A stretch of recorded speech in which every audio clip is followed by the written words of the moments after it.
4 round का हार भी नपुंसक, लेकिन उसके बावजूद तमाम तरह का षड्यंत्र करके, और चलिए ठीक है, आपके गठबंधन में है चंद्रबाबू नायडू, आपके गठबंधन में है नीतीश कुमार, और नीतीश कुमार और चंद्रबाबू नायडू के बैसाखी पर आपकी सरकार खड़ी है। अब मनमाना तो आप नहीं कर सकते।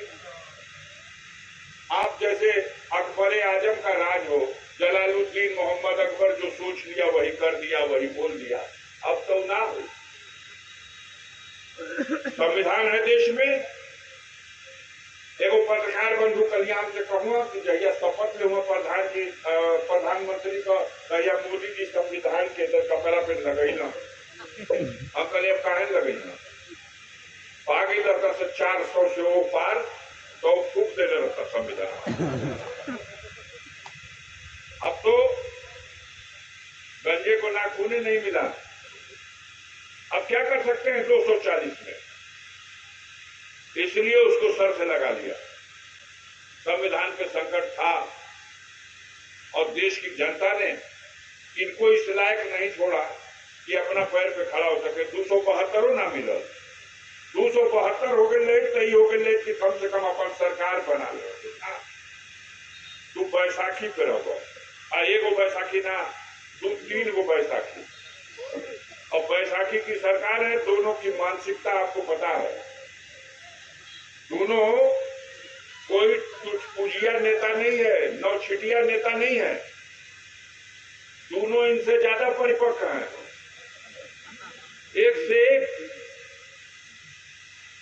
अभी शनिचर लोग होना ना, अब मान जे देवता शनिचर देवता ना माने तो पटुरी शनिचर से भेंट हो गई बात। तो जनता ने अपना काम कर दिया है। धीरे धीरे धीरे धीरे अब रोज इस सरकार को ये अपने पाप में अपने ही जल जाएगी। राष्ट्रीय अध्यक्ष जी ने जो पीडीए का फार्मूला दिया है, उसमें जो गरीब और कमजोर तबके के लोग इस चुनाव में आपकी मदद के लिए आगे आगे खड़े हुए हैं, उनके सम्मान में कोई कमी नहीं होना चाहिए। उनका भी सम्मान उसी तरह होना चाहिए जैसे हमारी पार्टी के लोगों का हुआ। उनकी फरियाद उसी तरह सुनी जानी है, प्राथमिकता देकर पहले सुनी जानी है।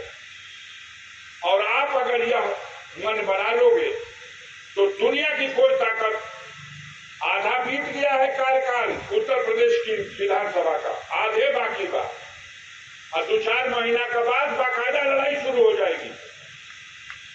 गाजीपुर में तो चिराग ही नहीं जला था, और संकल्प लोग इस बार भी गाजीपुर की सातों सीटों को जीत करके, और हम देंगे अखिलेश यादव की झोली में। तब अफजाल अंसारी के गाजीपुर से 1.25 लाख के वोट से चुनाव जीतने का मतलब तब सार्थक हो पाएगा। 7 सीटें जीतना है।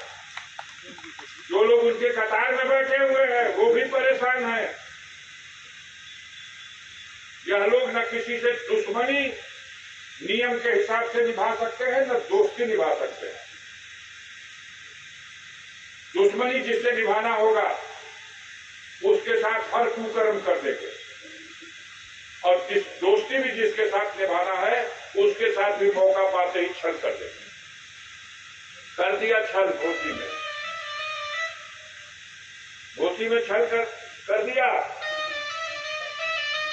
अब देखिएगा छीनरो बुजरो शुरू होने वाला है, वक्त का इंतजार कीजिए। भगवान को जिसने ठगा, आपको याद हो या ना याद हो, सनातन धर्म की 4 ही पीठ है, संसार में 4 पीठ है। उन चारों पीठों के शंकराचार्यों ने मना किया था, मोदी जी बहुत बड़ा अनिष्ट हो जाएगा, आप अधूरे मंदिर में प्राण प्रतिष्ठा नहीं कर सकते। और स्वामी अभी मुक्तेश्वरानंद जी महाराज जो केदारनाथ के शंकराचार्य हैं, उन्होंने तो कह दिया था कि ये तो इतने बड़े पापी हैं कि इनको जो वोट देगा वो गौ हत्या के जैसा उसके ऊपर पाप लगेगा। यहां तक मैं तो यही मानता हूं।